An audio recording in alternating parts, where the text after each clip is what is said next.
2. We are presented by Progressive Insurance, along with Michelle Smallman, Evan Cohen with you. Cece joining us later in the show. And can you smell it, Smalls? The NFL season is officially over, which means it's in the air. The Dallas Cowboys season has begun. It is Cowboys kickoff day. Yes, you can smell it all over. It's the smell of a contract dispute. It's the smell of a wild comment from Jerry Jones. It's the smell of a podcast, a cryptic message, an Adam Schefter tweet, a trade demand, a coach's hot seat. We could smell it all over. Well, 31 teams, and especially the world champion Seattle Seahawks, ended it all. The Dallas Cowboys, here on ESPN Radio and ESPN2, begin today. Now is their time. It is Cowboys kickoff season, Smalls. It is, Evan, and happy Cowboys kickoff season to you and to everyone out there. And for those who are like, well, what are you talking about? Why would this be Cowboys kickoff season? I have the exact quote, Evan. I have the exact quote. The Super Bowl is over. Things are starting to die down a little bit in the NFL before the combine and the draft. We have a little lull in our NFL calendar, which is rare. And what does Jerry Jones say? When it gets slow, I stir that bleep up. So now is the time for Jerry Jones and the Dallas Cowboys to shine. Right when we're getting slow, that's when Jerry steps in and he makes it happen and makes the headlines pop. It really is an amazing day, obviously, as everyone is celebrating across the country the beginning of the Dallas Cowboys season, because most teams play 17 games in the regular season, and they play from September through February. The Dallas Cowboys have done it differently, Smalls. They play from February until September. They do it differently. Some people think, do it better because they make so much money off the field and they are a big business. But this, yes, sure, there's a lot of other things going on, which we will get to. The reaction for Sam Darnold and Kenneth Walker riding teacups at Disneyland. There are certainly brawls in the NBA last night between the Charlotte Hornets and the Detroit Pistons. Isaiah Stewart's going to be suspended a long period of time for going after Bridges and company in Charlotte. We have interesting stories around the NCAA with eligibility issues. We have the Jazz trying to tank and not actually succeeding at tanking because the Heat stink. But all of these stories, Smalls, pale in comparison to the Cowboys kickoff today. In all seriousness, we are mocking this with a smile on our face while talking about this team that is the most relevant team in all of sports. In all seriousness, do you believe it actually does kick off today? Because I do. I do believe that this is the most important time for Jerry Jones as he operates this franchise. Well, America's team hasn't been to the conference championship round in 30 years. 30 years. You would love to point out how long it's been since the Dolphins have won a playoff game. Jerry Jones and the Dallas Cowboys are always at the epicenter of the NFL conversation, yet they have not actually been competing for championships in 3 decades. So you tell me, what's more important to them? What's the ultimate marker of success? Is it to be the most relevant franchise? Is it to be the most expensive franchise? Is it to be the franchise that is always in people's mouths and on the tongues of all sports fans all the time?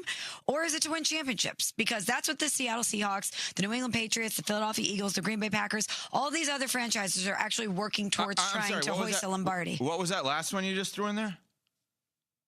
The Green Bay Packers? Wait a minute. Seahawks won it all this year. The Patriots just in the Super Bowl, they've won 6. The Kansas City Chiefs have been the dominant team of this era. The Philadelphia Eagles have won twice since 17. You cannot put the Packers in there. What did you just do? You can't do that. You just listed off all these teams and you put the Packers in there? A team that's consistently in the playoffs, competing for championships? Okay, so put the Steelers in there. Okay, great. I didn't give the full list. Well, but I didn't give the full captain's log of franchises competing for championships. Packers haven't won in forever, Smalls. The fact that you would even consider the Packers and the Dallas Cowboys to be in the same stratosphere when it comes to haven't winning in a long time is preposterous. No, I'm not saying they're the same. That's not what I'm saying. What I'm saying is when you're doing the last one with an active quarterback in the NFL. Okay, but Smalls, we're doing the mockumentary, so to speak, of the Dallas Cowboys, and we're mocking the fact that they are not these teams, and you actually named a team that is closer to them than the other teams you named. Yeah. Do you think the Green Bay Packers this upcoming season will have a chance to compete for a Super Bowl from a talent perspective, not like semantics. Yes, everyone has a chance once it all kicks off. I understand. Maybe, not definitely. Probably not. Maybe not definitely. Yeah. Okay, let's rewind. Week 2, Lambeau Field, Packers, Commanders. Did you not walk out of week 2 salivating over that team, saying they have all the pieces in place to compete for and win a championship? They're the leaders in the clubhouse when we're talking about Super Bowl contenders. Damn right I did. And then the next 15 weeks happened.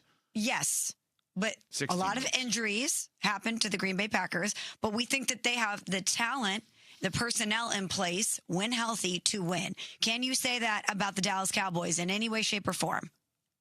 Maybe. I mean, I think I saw someone pick them. Did Foxworth pick them to go to the Super Bowl next year?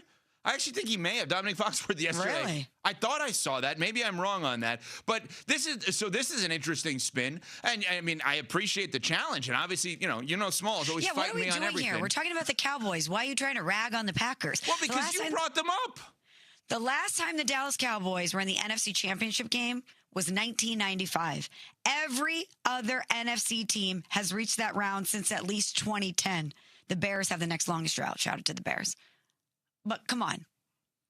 The Dallas Cowboys are in a bucket of their own. They are. When we talk about teams that actually are not competing for a championship, yet somehow retain the popularity, the drama, and the relevance of a team that is competing for a championship. All right. Are you fair? And this is a fun debate, obviously, about the Packers and are they closer to the great teams or the offseason teams? Offended. I see you rolling your eyes. I see Offended. you. Just because you're at Arizona Sports 98.7, our great station there that we're on every day, I can still see you rolling your eyes there, Smallsy. But here's the thing.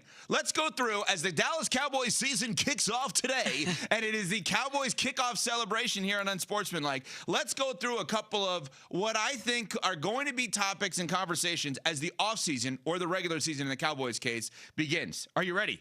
Ready. Okay. I think we're going to talk about whether or not Dak will ultimately want out of Dallas. $74 million cap hit this year, 68.3 next year. The dead cap hit is absurd this year, but next year he's making more money on the regular cap than he is the dead cap. So ultimately, even with the no trade clause, are we going to talk about a Dak Prescott Cowboys breakup? When is that going to happen? I could see that as a Cowboys in-season, which is off-season, conversation for everyone else. Are you in on that? That could potentially happen? The Dak future with the Cowboys conversation over the next few months? Yes, because what else would make more headlines than that? That's a good one. Your star quarterback and a potential breakup looming. If we're talking about the measure of success being us talking about them, that's the juiciest one. And maybe then Jerry does the cryptic, I don't know how much longer Dak will be here, like something like that, where Jerry adds to it. That could be very good. All right, next one. Brian Schottenheimer was 7-9-1 last year. You got Mike Tomlin sitting there. You got a non-Hall of Famer in Bill Belichick. Maybe that Jerry Jones gets excited about the idea of Coach Belichick ultimately getting into the Hall of Fame as an employee of the Dallas Cowboys. I'm just saying, could we see that? Maybe Jerry commenting on the Hall of Fame selection. Jerry commenting on the idea of, wow, it's crazy that Mike Tomlin is not employed this year, all while Shoddy has a losing record. Cowboys kickoff celebration angles, could that potentially be one, Smalls? I know that Mike Tomlin is an awesome coach. And a lot of times those guys have a different DNA. Even if they take a year pause, they need to be coaching. It's just who they are and it's what satiates them. I don't know why Mike Tomlin would ever want to go to the Dallas Cowboys. What Jerry Jones and that organization does is the antithesis of what Mike Tomlin has been with the Pittsburgh Steelers for so long. So that one, I don't know about. But Bill Belichick, Evan, you bring up an interesting point because Jerry's always looking for credit. Ooh, Bill Belichick snubbed from the Hall of Fame. Got him in. I'm going to bring him back, restart the clock, so then when he ultimately does go in, the last time we saw Bill Belichick was wearing Dallas Cowboys gear. Good one. Bill Belichick is going to be tied to the Dallas Cowboys in every conversation about his greatness and about his place in NFL history. Jerry got him in. Kraft couldn't. That's a good one. I like that. All right, next one. Cowboys offseason angles, a.k.a. their regular season. George Pickens, unrestricted free agent. franchise tag, contract extension. What do they do there? Maybe Jerry alludes to the fact that Pickens may have had a better year this year than CD. Then CD gets upset. Then maybe CD is going to be in the headlines because he and the Cowboys are not seeing eye to eye. Wide receiver drama. I could see that as a big one for the Cowboys here as their season begins today. That one is almost low-hanging fruit. I'd be surprised if that one actually does not happen. It just feels like the easiest answer on the test. Okay. And then the last one. They have an extra pick from your squad, right? Not this upcoming draft, but next year because of the Micah Parsons trade. Do they use it now? Would they get in the Max Crosby sweepstakes? Are they saving that for Arch Manning and doubling up with picks next year? What do the Cowboys do with their extra pick as their season kicks off today and we get into the offseason conversations? Could the extra draft pick be one, Smalls? Well, can we tie two together? The extra draft pick, Arch Manning, the Texas kid, a Manning, obviously the lineage, a Texas kid, meaning he's obviously with Texas. Yeah, and pairing that with Dak's potential exit, that's like a double whammy. I like it. Congratulations, Dallas Cowboys. Your season begins today. The Cowboys kickoff celebration here on Unsportsmanlike. As you know, no team will dominate the headlines more until the next season begins than the Dallas Cowboys. But when next season begins, they will be silent because we will be talking about the teams that win games and not the teams that win the offseason. Coming up, the team that won the most games this past year, the Seattle Seahawks, world champions. Yet their quarterback may not be top 10 in his own conference. We'll get to that next. We're on Sportsmanlike, presented by Progressive Insurance. Hey, this is Rich Eisen. Coming up on Tuesday's show, two of our favorite guests join me in studio. Who better to break down Super Bowl 60 than Hall of Famer Al Michaels, and the Seahawks diehard actor Joel McHale joins me for an Overreaction Monday on a Tuesday edition of the Rich Eisen Show on Disney Plus, the ESPN app, and ESPN Radio.